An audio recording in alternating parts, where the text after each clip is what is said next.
அகதியின் நேர்கள் அத்தனை பேருக்கும் இந்நேர வணக்கங்கள். ஆளுமை தேடல் என்கின்ற இந்த பகுதியினூடாக இணைந்திருக்கின்ற நான் பொன் இன்னிசை தமிழன்.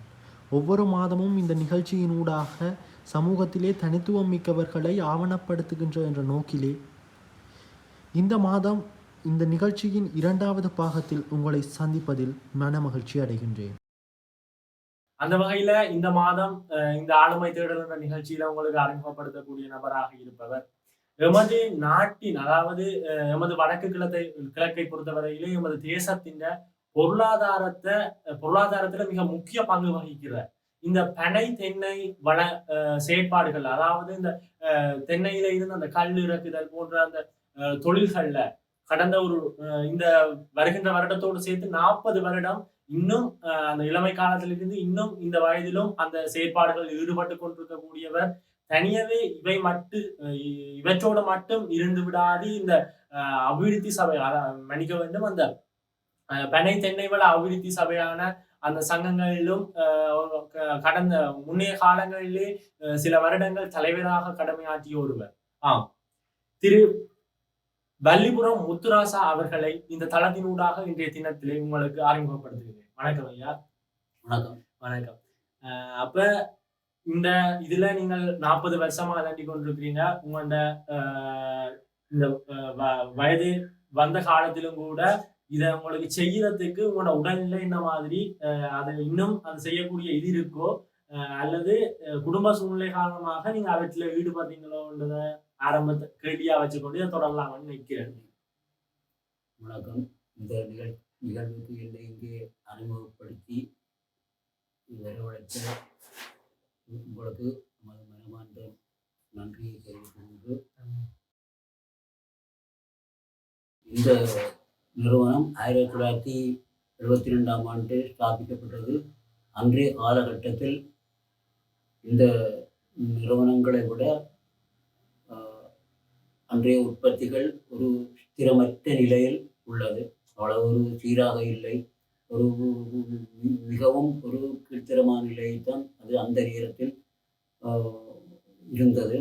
இதை ஒழுங்கமைத்து ஒரு சீருக்கு கொண்டு வருவதற்காக அன்றைய காலகட்டத்தில் இந்த அரசாங்கம், அதன் சார்ந்த உறுப்பினர்கள் மற்றும் இந்த வடக்கு கிழக்கு மாகாணத்தில் பனை தென்னை சம்பந்தமாக இன்றைய தினம் அதில் இந்த சாற்று உற்பத்தியில் ஈடுபட்டவர்கள் எல்லாரும் ஒன்று கூடி இந்த நவீன முறையில் இந்த பனை தென்னவள உற்பத்தி பொருட்களை ஒரு நவீன முறையில் அமைக்கப்பட வேண்டும் என்று அன்றைய காலகட்டத்தில் கூடி இருக்கிற ஒழுங்கமைப்பை வடிவமைத்து அதன்கள் சில நிறுவனங்களை ஸ்தாபித்து அந்த நிறுவனங்கள் மூலமாக இதை உற்பத்தி செய்து உருமுகப்படுத்தி சந்தை வாய்ப்பை ஏற்படுத்தி கொடுத்ததன் ஊடாக அன்றிலிருந்து இன்று வரை நானும் இந்த தொழில் சம்பந்தமாக இந்த சங்கங்களில் ஒரு சிறப்பான முறையில் செயலாற்றி 71 வயசில் கூட நான் சில முன்னேற்றகரமான நடவடிக்கையை மேற்கொண்டு வருகிறேன். பெட்டி சுழகு இந்த தொழிலில் கூட எனக்கு நல்ல அனுபவம், இது எங்களை காணும். அது கூட பணி சம்பந்தமான தொழில்பாடு தான். இன்று கூட சில நேரங்களில் வெட்டிக்கிடாமலுக்கு சந்தையில் கொண்டு எங்களுக்கு வாழ்வாதாரத்துக்கு ஏற்ற வழிவகை செய்யலாம். அடுத்ததாக எங்களுக்கு தற்போது மிகவும் ஒரு இடைஞ்சலாக வந்திருக்கிற சாமான் இந்த பிளாஸ்டிக் பொருட்கள். இப்ப இப்படி இருக்கேக்கா நான் தான் ஒரு விஷயம் என்னன்னா, இவர் இப்ப இந்த தொழில் சார்ந்த ஒரு அடிப்படை அந்த எப்படி இந்த நிர்வாக கட்டமைப்புகள் செயல்பட்டு கொண்டிருக்குது, என்னென்ன இதுல அவர்கிட்ட வாழ்க்கை தண்டி கொண்டிருக்குன்னு அவர் சொல்லி இருக்கிறார். அதான் இப்ப நான் இதுல தண்ட விரும்புறேன் என்னன்னா, எங்கண்ட வடக்கு கிழக்க பொறுத்தவரையில இந்த பனை வளம்ன்றது, இந்த பனைகள்ன்றது மிக முக்கியமான ஒரு இதா அந்த காலத்துல இருந்து இந்த காலம் வரையும் இருக்கு. நீங்க குறிப்பிட்டிருந்த நீங்கள் முன்னைய காலகட்டத்துல அதுக்கான இது ஒரு குறிப்பிட்ட காலகட்டத்துல நல்ல அமோகமா இருந்தது. இப்ப அதுக்கான சூழ்நிலைகள் அமையலையே. அது எங்களுக்கு ஒரு துரதிருஷ்டமான உண்டாலும் கூட இப்ப இந்த இதுல இருக்கக்கூடிய சந்தர்ப்பங்கள் என்ன? இப்ப என்னன்னா, இந்த தொழில்ன்றது இப்ப விடிய இருக்கா பின்னேரம் இருக்கா அதண்டக்கூடிய சந்தர்ப்பங்கள் இருந்தாலும் இப்ப ஒரு ஆள் சரி வேற ஒரு ஆள் இப்ப இந்த தொழிலுக்கு இறங்குறாருண்டா அவர் இவற்றோட சேர்ந்து இப்ப என்னென்னதை செய்யலாம்? நீங்க அந்த பெட்டி இதுகளை சொன்னீங்க. அப்ப அது சம்பந்தமா கொஞ்சம் ஒரு விளக்கமா சொல்லணும்ன்றதை விரும்புறேன். ஏனென்றா அப்படியான இதுகளையும் இப்ப இந்த தொழில் செய்யறால் அப்படியான அந்த பனை சார்ந்த மற்ற உற்பத்திகளையும் செய்யற வழியில போக அவையின பொருளாதாரம் இன்னும் வளரக்கூடிய சந்தர்ப்பம் இருக்கு. அப்ப அது சம்பந்தமான இதையும் ஒரு கருத்துக்களை பதிவு செய்யணும். இது சம்பந்தமாக நேரத்தோட நாங்கள் ஒரு தொழிலாளியாக இருந்து வந்துள்ளோம். பின்பு எங்களது வயது முதிர்ந்த காலத்தில் நாங்கள் அதனுடன் இணைக்கப்பட்ட பனை சம்பந்தமாக சில பெட்டிகள், கடகங்கள், சுழல்கள். தற்போது இன்றைய நிலையில் ஒரு சுழாயின் விலை 500 ரூபாய். அடுத்ததாக இந்த 500 ரூபாய் கிட்டத்தட்ட ஒரு நாளைக்கு ஒரு சுழல் உழைக்கலாம், 500 ரூபாய் உழைக்கலாம். அவர் 75, 76 வயதில் உள்ளவர் கூட இந்த பண்ண வேலையின் மூலம் சில நடவடிக்கைகளை மேற்கொள்ளலாம். தற்பொழுது கூட எங்களுடைய அண்ணர் ஒரு ஆள் வயது முதிர்ந்தவர் இருக்கிறார். அவர் கூட ஒரு நாளைக்கு ஒரு சுழல் உழைப்பார். அப்படி இல்லைன்னா 3 நாளைக்கு ஒரு சுழல் உழைப்பார், பெட்டி உழைப்பார். அதே அவருக்கு ஒரு சிறந்த ஜீவனோபாயமாக அமையும். அடுத்ததாக இந்த வடக்கு கிழக்கு மாகாணத்தை பொறுத்தளவில் நாங்கள் கஷ்டப்படுமா போல எங்களுக்கு சில நிறுவனங்கள் உதவி செய்தார்கள். அதே போல கூடிய அளவு இந்த வெளிநாட்டு பொருட்கள் சிலவற்றை இங்கு தடை செய்திருப்பின் இந்த வருமானம் இங்கே எங்களுக்கு கூடிய சுகத்தை தரும். அந்த சுகத்தோட மக்களுக்கும் இனி இந்த நாட்டுக்கும் ஒரு பெரிய ஒரு வளர்ச்சியை கொண்டு வரும். இந்த இடத்துல நான் பதிவு செய்ய விரும்புகிறேன். நாங்கள் எப்பவும் அந்த இயற்கை சார்ந்து இயற்கையோட ஒத்து போக எங்கண்ட சுவாழ்வுக்கான அந்த எங்கண்ட சுகாதாரம், எங்கண்ட ஆரோக்கியமான வாழ்வுக்கு அது ஒரு வடித்திடும். அப்ப இப்படி இந்த பனை சார்ந்த உற்பத்திகளை ஊக்குவிக்கணும், அல்லது இந்த தொழில் சார்ந்த செயற்படக்கூடியவர்களை இதே ஒரு சரியான ஒரு பொருளாதாரம் ஈட்டக்கூடிய ஒரு ஜீவனோபாய தொழிலாக அங்கீகரித்து செயற்படணும் என்றா இப்ப என்னென்ன இதுகளை திட்டங்களை கொண்டு வந்தா நீங்க சொல்லியிருந்தீங்க, சில இதுகளை தடை செய்யலாம் அப்படியான என்னென்ன இதுகள் செஞ்சா உங்களுக்கு மேலும் இன்னும் வரப்பிரசாதமா இருக்கும்? நீங்கள் இப்படி ஒரு நேரத்துல இப்படியான கேள்விகள் கேட்கறதுக்கு நானும் ஒரு நல்ல ஒரு விளக்கமான பதில் கூற வேண்டும். இங்கே இதுக்கு முன்பு நீங்கள் கேட்கப்பட்ட கேள்விகள், இந்த தொழில் 2 நேரம் செய்யணும், காலையும் பின்னேரம் செய்யணும், 2 நேரம் ஒரு பெரிய ஒரு கட்டுப்பாடான தொழில். இந்த கட்டுப்பாட்டான தொழிலுக்கேற்ற நடவடிக்கைகளை இந்த மேலிடம் வட்டி கண் கொண்டு பார்க்கிறார்கள். என்னென்ன கூடுதலாக பார்த்து அதுக்கேற்ற நடவடிக்கை வெளிநாட்டு இந்த மதுபானங்களை கூடியளவு குறைக்க வேணும்.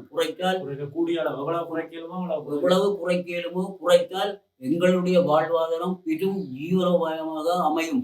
அதே நேரத்தில் 90ஆம் ஆண்டு நாங்கள் ஒருவரை பற்றி சிறுசாங்க அந்த நேரத்துக்கு போயிட்ட வாழ்வாதாரத்தை எங்களுக்கு சில நடவடிக்கைகளை செய்திருந்தவர்கள் 90ஆம் ஆண்டுல இந்த சட்டவிரோத மதுபானம் உற்றிடவும் இல்லை. அந்த வகையில நாங்கள் இந்த அன்றைய காலகட்டத்தில் இந்த பணவளம் சங்கங்கள் 90ஆம் ஆண்டு கால பகுதியில் ஒவ்வொன்று போய்கொண்டிருந்தன. அன்றைய காலகட்டத்தில் உழைப்பின் மூலம் சில சொத்துக்களை சேகரித்து இன்று வரை அதை ஒரு விலை மதிப்புள்ள சொத்துக்களாக பயன்படுத்தி வருகிறார்கள்.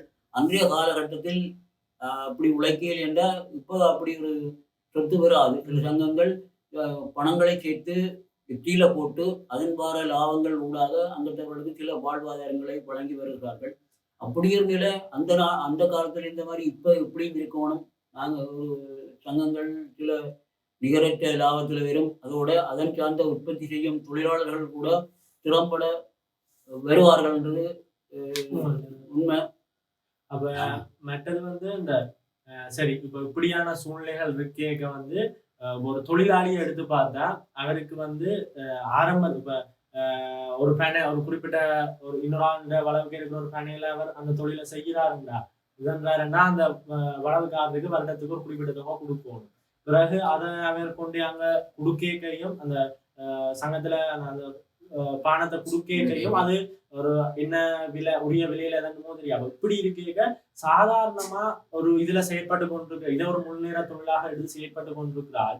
ஒரு நாளைக்கு எவ்வளவு அல்லது ஒரு மாதத்துக்கு எவ்வளவு தொகை வருமானம் ஈட்டக்கூடிய ஒரு சந்தர்ப்பம் இருக்குது? இது ஒரு நல்ல விஷயம். இப்போ நாங்கள் ஒரு வருஷத்துலேருந்தோ தை மாசத்துல இருந்து ஆனி மாதம் வரைக்கும் தை மாதத்திலேருந்து வைகாசி மாதம் வரைக்கும் எங்களுக்கு கட்டுப்பாடு இல்லை. சித்திரை வரைக்கும் கட்டுப்பாடு இல்லை. அமோகமாக தொழில் செய்யலாம்.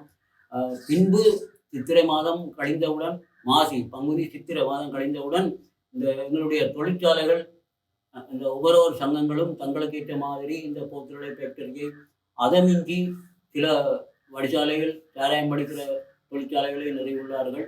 அங்கத்தவர்களுக்கு கூடுதலான சாராயம் நீங்க குறிப்பிட பனைச்சாராயம், பனம் சாராயம், அங்கத்தவர்களுக்கு மிதமிஞ்சின பணிகளை கொடுப்பார்கள். அவர்கள் தொழில் செய்கிற அளவுக்கு ஏற்ற ஒவ்வொருத்தரும் தங்களால் தொழில் செய்கிற அளவுக்கு ஏற்ற பணிகளை 8, 6, 10 என்று வழங்குவார்கள். இதன் ஊடாக அந்த உற்பத்திகளை நாங்கள் சங்கத்துக்கு வழங்கி, சங்கத்துக்கு வழங்கினாலும் அந்த உற்பத்திக்கு ஒரு பெறுமதி போட்டு தருவார்கள். பெறுமதி போட்டு பின்பு அந்த லாப பணம் கூட திரும்ப எங்களுக்கு வருட முடிவில் அங்கத்தவர்களுக்கு பகிர்ந்தளிக்கப்படும், லாபம் பகிர்ந்தளிக்கப்படும்.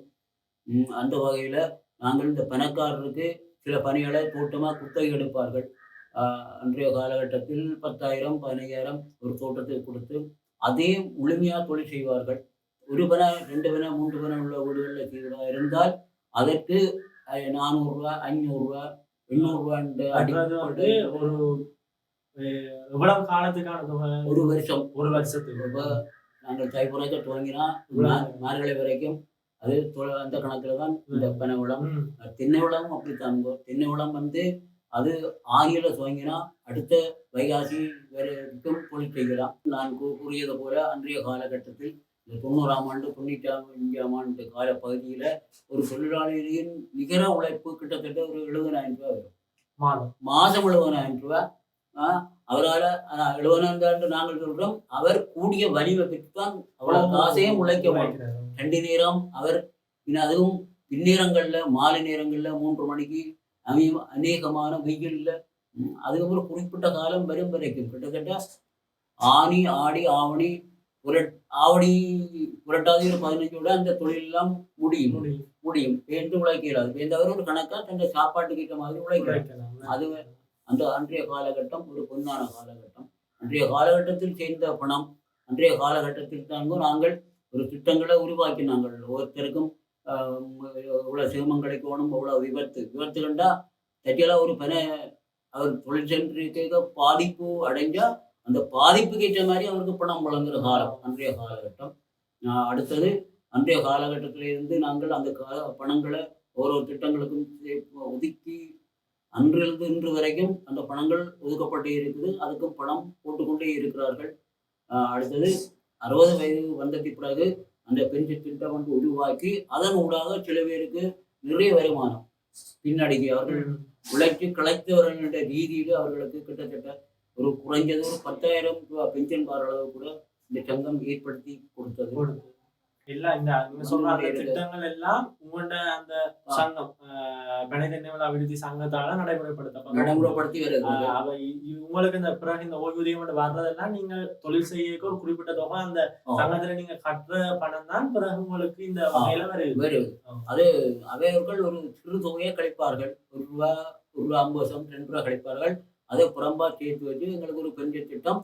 ஆனா சங்கமும் தங்களுடைய லாபத்திலே ஒரு பகுதியை அந்த பென்ஷன் திட்டத்தை ஒதுக்கினால் அவர்கள் என்ன மாதிரி கொடுக்கிறார்கள்னா ஒரு வீதாயிர முறையில ஒவ்வொருத்தரும் தொழில் செய்து அவர் வழங்கிய பொருளுக்கேற்ற மாதிரி அந்த பென்ஷன் திட்டத்தை உருவாக்கினார்கள். இன்று வரை அதால நன்மை அடைந்தவர்கள் பல பேர். எங்களை பொறுத்தளவில் கூட நாங்கள் ஒரு கிட்டத்தட்ட 1907ஆம் ஆண்டு, இந்த 2007ஆம் ஆண்டு நான் கிட்டத்தட்ட 4 லட்சம் ரூபாய் கிட்ட எடுத்திருக்கிறேன். அந்த சிரமம் அப்படியே எனக்கு தெரியாமலே அந்த சிரமம் அவர்கள் சங்கத்தில் கழிச்சு போட்டபடியா அன்றைய காலகட்டத்தில் பெரிய உதவியா இருந்தது. இதை மறக்க இயலாது. அதுவும் இந்த பனைத்தென்னை சங்கங்கள் இருந்தபடியா. ஆனா இன்று அது இந்த தாக்கம் குறைவடைந்தது என்னென்றாருக்கோ 4 பக்கத்தாலும் வெளிநாட்டு மதுபானம் வந்துடுறது. அடுத்தது இங்க உற்பத்திகள் கூடிக்கொண்டே வரும். இதால உண்மையான தொழிலாளி, கஷ்டப்பட்டு செய்கிற தொழிலாளிக்கு ஏற்ற வருமானம் மிகவும் குறைவாக இருக்கிறது. மிக முக்கியமான விஷயம் அவர் குறிப்பிட்டதை போல அந்த என்னன்னு சொல்றது, அந்த காலகட்டத்துல அதுக்கான சந்தர்ப்பங்கள் இருந்தது, அதை செய்யக்கூடிய ஒரு சூழமைவுகள் இருந்தது. ஆனா இப்ப இந்த அந்நிய பானங்கள் வர்றதால மற்றது சட்டவிரோதமான செயற்பாடுகளாலையும் இங்க உண்மையா தண்டத்துக்குரிய சந்தர்ப்பம், அதாவது சந்தைப்படுத்தல் தன்மை வந்து மிக குறைஞ்சிருக்கிறது. அப்ப மற்றது வந்து இந்த கல்லுன்ற ஒரு பானம் ஒரு உடல் ஒரு ஒரு குறிப்பிட்ட அளவோட என்ற ஆட்களுக்கு அது ஒரு உடல் ஆரோக்கியமான ஒன்று தான் நான் சொல்லணும். அதை எல்லாரும் அறிஞ்ச ஒன்று. இப்ப நான் மற்றது விஷயம் என்னன்னா, பனைக்கான இதே விட அந்த தென்னங்கல்லுக்கான இது அது 2க்கும் வித்தியாசம் இருக்கா? வித்தியாசம் இருக்கு. அல்லது அதுண்ட அதான் அத பத்தின ஒரு இதுல சொன்னீங்க. வித்தியாசம் இருக்கும். பனை வந்துங்கோ பனங்கள்ல சொல்றோம் நாங்கள் ஒரு 10 மணிக்கு உடையில பாவிச்சா அது ஒரு பானமாக தான் இருக்கும். ம். அதன் பின்பு அது ஒரு வேகம் கூடின ஒரு விசேஷமான பொருளாக இருக்கும். தென்னையை பொறுத்தளவில் அதுவும் ஒரு 11, 12 மணிக்கிடையில பாவிச்சா அதை விட மருந்து எந்த விதமான வருத்தத்துக்கும் அது பாவிக்கலாம். நீங்க 11 மணின்னு சொல்றது எடுத்து 11 மணி மணி 12 மணிக்கிடையில விடிய எடுத்தா விடிய எடுத்தா 11 மணி வரை பாவிக்கலாம். பாவிக்கலாம். பாவிச்சா அது ஒரு மருந்து மாதிரி பாவிக்கலாம். அதன் பின்பு சில பேருக்கு மருந்து வடிக்கிட்டா அது பின்பு மதமான அது அவைண்ட மதமானமாக வரும். உடல் நலத்தை எப்படி அதாவது எங்களை அந்த யூனிட் வருத்தத்துக்கு கூட ஒரு டாக்டர் சொன்னார், எனக்கு கூட இந்த யூனிட் வந்தது. அவர் சொன்னார், நீங்கள் செய்கிற தொழில் சம்பந்தமான பானம் அருந்தினால் இது ஒரு காலம் வராது. அது உண்மை, அது சொல்றது உண்மை. ஆனால் நாங்கள் கூடுதலாக அருந்ததே 2வது தொழில் செய்கிறோம். அப்படி ஒரு நல்ல ஒரு பானம் இது. ஒரு எலக்ட்ரிக் போமன் எனக்கு என்னோட பேட்டி அளித்தவர்களுக்கா இது வந்து இந்த பதநீர், இந்த கடலை சொல்லு சாற்று அடுத்தது வெல்லம், இவ்வளவும் வந்து ஒரு இந்த வருத்த காரணம் அதை உபயோகிக்கலாம். தல்ரோமோ இல்லாட்டி இந்த டயபிட்டி, அடுத்தது இந்த இது கொலஸ்ட்ரால், இதுகளுக்கும் அது பாவிக்கலாம். அது அளவுல பாவிச்சா அது ஒரு பிரதானமான மருந்து. அதான் மிக முக்கியமான விஷயம். அதான் இந்த இடத்துல நான் ஒரு அடுத்த கட்டத்து கேள்வியை நோக்கி செல்லாமன்னு நினைக்கிறேன். என்னன்னா, இப்ப எங்கென்ன தேசத்தை பொறுத்தவரையில, தமிழர் தேசத்தை பொறுத்தவரையில பனை தென்னைன்றது இந்த நாட்டின பொருளாதாரத்தை ஏற்கனவே குறிப்பிட்டதை போல நாட்டின பொருளாதாரத்தை உயர்த்தி வச்சுக்கணும். எப்படி மலையக பிரதேசத்துல தேயிலை ரப்பரோ அத மாதிரி எங்களுக்கு இது என்றதை யாரும் மறக்க முடியாது. அப்ப இப்படி இருக்க இத இப்ப அடுத்த கட்டத்துக்கு இப்ப வெளிநாட்டு ஏற்றுமதி அல்லது இது ஒரு மிகப்பெரிய ஒரு தொழிற்சாலை ஒன்று தாண்டி அதை சரியான இது தாண்டிக்கு இங்க இருக்கிற தொழிலாளர்களுக்கும் அது சரியானதா ஒரு ஊக்குவிப்பா அமையும். அதே நேரத்துல இன்னும் பல வேலை வாய்ப்புகளை உருவாக்கக்கூடிய ஒரு சந்தர்ப்பம் இருக்குது. அப்ப இப்ப இந்த சரி பெரிய மட்டம் இல்லாட்டியும் இந்த வெளிநாட்டுல இருந்தால் ஒரு சின்ன அளவில் இருந்தாலும் ஏதாவது தொழிற்சாலைகள் என்ற ரீதியில இயங்கி கொண்டிருக்குதா, அல்லது இது அடுத்த இந்த கல் எடுத்து கருப்பட்டி அல்லது அதுவே செய்யக்கூடிய செயற்பாடுகள் எந்த அளவுல நடந்து கொண்டிருக்குது, அது இன்னும் எந்த அளவுக்கு உயர்த்தப்பட வேண்டும் என்று நீங்க எதிர்பார்க்கிறீங்க? தற்பொழுது இப்போ இந்த சீசன் இங்கே ஆரம்பித்துள்ளது, நடைபெற்று கொண்டே இருக்குது. சில சங்கங்கள் இந்த வெள்ள உற்பத்தி மற்றது வேறு வேறு தேவைகளுக்கு பொம்பளை பிள்ளைகளை அந்தந்த பகுதியில் பயன்படுத்தி கொண்டு வருது. தை மாசி வந்தால் சில சங்கங்கள், இந்த கடப்பகை சங்கங்கள், இந்த பனியல் கூட நிற்கிற சங்கங்கள் பாத்திகளை போட்டு அவைகள் சில நடவடிக்கைகள் ஒடிகள் மற்றது புழுக்கொடிகள் மற்றது இப்போ துவங்க போயினோம். சில சங்கங்கள் இப்போ துவங்கி கொண்டே இருக்கு நம் பெநாட்டு சம்பந்தமாக. இது வெளிநாட்டுக்கு மிகவும் ஒரு போன வருஷம் இல்லை, போன 3ஆம் வருஷம் இந்த வெளிநாட்டுக்கு ஏற்றுமதி செய்தது பெநாட்டுகள் எல்லாம் இந்த முறையும் துவங்க போறார்கள். பெநாட்டில கொஞ்சம் கூடிய லாபம். சரி, அப்ப இப்படி இதுதான் இப்ப நான் பிரதானமா வலிக்கிட்டது வந்து என்னன்னா, இப்ப இப்படியான தொழில் வாய்ப்புகள் இப்ப ஒரு சாதாரணமா ஒரு தொழிலாளியை எடுத்தா அவர் பனைய ஒரு குறிப்பிட்ட இடங்கள்ல தான் அந்த பனையை நம்பி அதுக்கான வருடத்துக்கு குறிப்பிட்ட தொகையை வழங்கி பிறகு அந்த அந்த பானத்தை கொண்டு போய் அந்த சங்கத்துல அந்த இதுல ஒப்படைக்கிறார். அது மாதந்தோறும் அதுதான்டா அது வாங்குறாக்கள் வாங்க மிச்சம் இந்த உற்பத்திகள் மேலதிக உற்பத்திகளுக்கு செயற்படுத்தப்படுகிறது.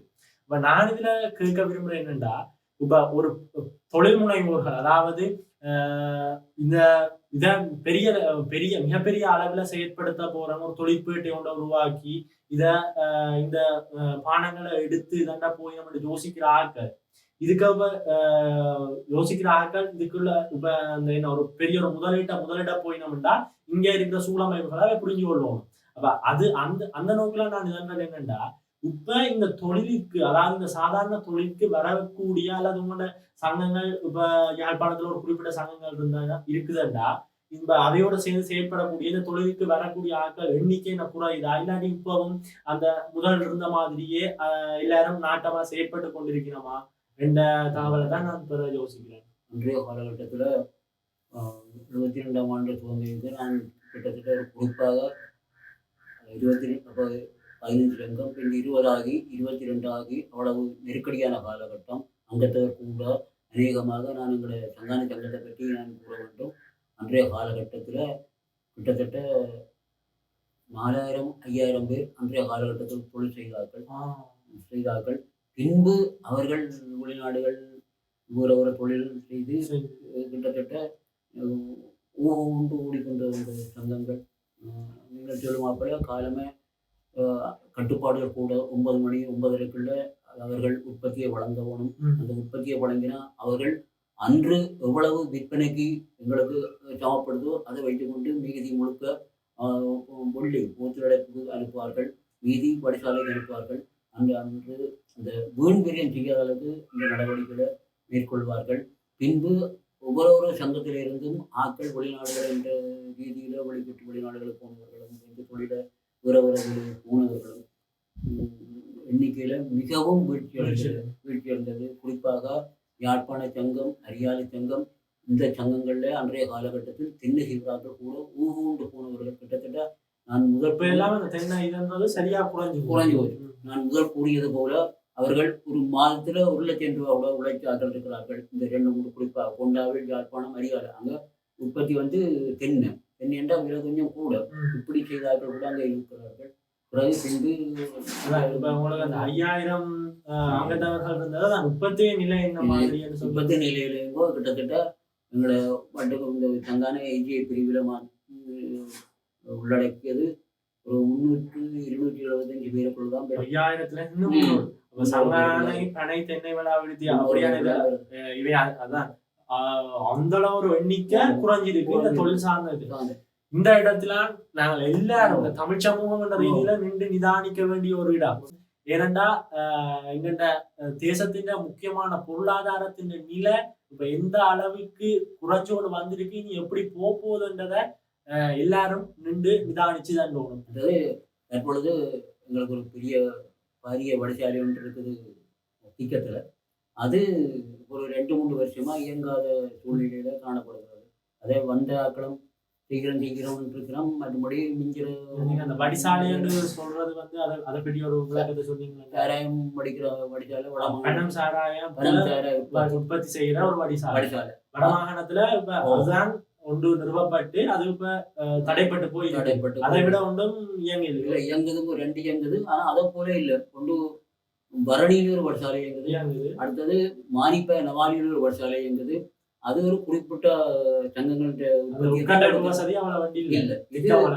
இது திக்கம் ஒரு பாரிய வடிசாலை. அது ஒரு அரசாங்கத்தின் சொத்து. அது இப்ப 2 வருஷமா 2-3 வருஷமா தடைப்பட்டு போய் இருக்கு. திக்கம் பருத்துறை கற்கோள் அதுல கிட்ட அது இப்ப தடைப்பட்டு போயிருக்கு. அதுல படிச்சா இலங்கை முழுக்க சில அலுவலர் செய்யக்கூடிய அளவுக்கு வருமானங்களும் அங்கத்தவனுங்கோ கிட்டத்தட்ட அவன் தீவிர உற்பத்தியை முழுக்க சந்தைப்படுத்தக்கூடிய சந்தர்ப்பம் இருக்குது. அன்றைய காலகட்டத்திலேயே இது ஒரு சிறந்த தொழிலாக எல்லோரும் வரவேற்று செய்தார்கள். அந்த வரவேற்பின் மூலம் அன்றைய காலகட்டத்தில் ஒரு குறிப்பிட்ட ஆட்கள் வீடுகளில் நெடுந்தீவில் உள்ள ஆட்களை பாருங்க. அன்றைய காலகட்டத்தில் அவர்கள் ஒரு கூச்சம் இல்லாமல் தொழில் செய்வார்கள். செய்து மட்டும் உத்தியோகத்துக்கு கூட போவார்கள். அப்படி இந்த தொழிலின் மகிமை அதன் உழைப்பு. நான் நினைக்கிறேன் இந்த நிகழ்ச்சியின் இறுதி கட்டத்துக்கு இப்ப வந்துட்டாங்க. இப்ப இதுல சிலவற்றை ஒரு சாராம்சமா நான் இந்த இடத்துல பதிவு செய்யணும் என்ற ஒரு கட்டாயம் இருக்கிறதால அந்த பதிவு செஞ்சு போட்டு அதனுடன் நிறைவு செய்யலாம்னு நினைக்கிறேன். இப்ப ஆரம்ப காலகட்டத்துல இங்க ஒரு உதாரணமா ஒரு சங்கத்தை எடுத்துக்கொண்டா அங்க 5000 பேருக்கிட்ட அங்கத்தவராக இருந்தவர்கள், அந்த அளவுக்கு தொழில் செய்யக்கூடிய ஒரு வாய்ப்புகள் இருந்த ஒரு தமிழ் சமூகம் தற்போது 300க்கும் குறைவாக அந்த அங்கத்தவர்கள் குறைந்திருக்கிறார்கள் என்றால் அதுக்கு இந்த முற்றுமுழுதான காரணத்தை நாங்க எல்லாரும் அது பொறுப்பானவர்கள் தான்.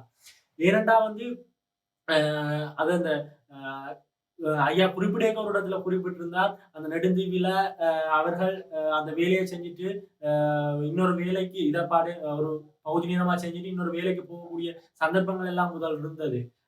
ஆனா மற்ற இடங்கள்ல எல்லாம் அந்த சில இடங்கள்ல அந்த கூச்சம் எல்லாம் சொல்லியிருந்தார். அப்ப அந்த அளவுக்கு எங்க தமிழ் சமுதாயம் இந்த சமூக ஏற்றத்தாழ்வுன்ற ஒரு என்னென்ன ஒரு அது ஒரு என்ன முற்றாக நீக்கப்பட வேண்டிய எங்க தமிழ் சமூகத்திலிருந்து முற்றாக நீக்கப்பட வேண்டிய ஒன்று. அத கையில தூக்கி அத ஒரு பெரிய விஷயமா வச்சிருக்கிறன்ற ஒரே ஒரு காரணத்தால இந்த தொழில் வாய்ப்பு குறைஞ்சு இப்ப இந்த நிலையில வந்திருக்குது. இதால இப்ப நாங்கள் என்ன இழந்துட்டோம்? நாங்கள் அது சம்பந்தம் இல்ல. நாங்க குடிக்கிறோம் இல்ல இழந்தோம் இல்ல. என்ன இழந்துட்டோம்டா? எங்கட பொருளாதாரம் சேர்ந்து தாண்டி தண்டி இருக்கு. எங்கட நாடு எங்கட தேசம் எப்போது தற்சார்பு பொருளாதாரத்தை நோக்கி செயற்படுதோ, தற்சார்பு பொருளாதாரத்தை நோக்கி போகுதோ, அப்பதான் அந்த நாட்டு மக்கள் அத்தனை பேற்ற பொருளாதாரம் வளரும். எப்பவும் நாங்க அந்த இறக்குமதி பொருளாதாரம் வெளிநாட்டு உற்பத்திகளை இங்க இறக்கி இங்க விற்பனை செஞ்சு அந்த பொருளாதாரத்தை நோக்கி நாங்க போகிக்க எங்கட தேசத்தின் பொருளாதாரம் நலிவடைஞ்சு இனி இல்லை என்ற ஒரு கடன்பட்ட ஒரு தேசமாக போகக்கூடிய அந்த சந்தர்ப்பம் இருக்குது. அப்ப இந்த நிகழ்ச்சியை பார்த்து கொண்டிருக்கிற ஆட்கள் இந்த நிகழ்ச்சியின் ஒரு மிக முக்கியமான நான் ஒரு ஆதங்கமா மிக முக்கியமான வேண்டுகோளா வைக்கிறது என்னன்னா இந்த தமிழ் தலைவர்கள் அல்லது சமூக ஆர்வலர்கள் அல்லது இந்த தொழில் முனைவோர்கள் எல்லாரும் இங்கே ஒரு அந்த அதுக்கான வழி இருக்குது. ஆனா அதை ஊக்குவிக்கிறதுக்கும் அதை சரியென்று இழன்றதுக்கும் தான் இங்க போதுமான அந்த தூக்கி விடுறதுக்கு கைகள் இல்லை. அதுதான் பிரதானமான இது. இவற்றை கருத்துல கொண்டு செயற்படணும். ஐயா குறிப்பிட்டிருந்தார் அந்த மிக முக்கியமான வடிசாலை திக்கம் வடிசாலை இன்னும் 2 வருடமா தடைப்பட்டு போயிருக்குது.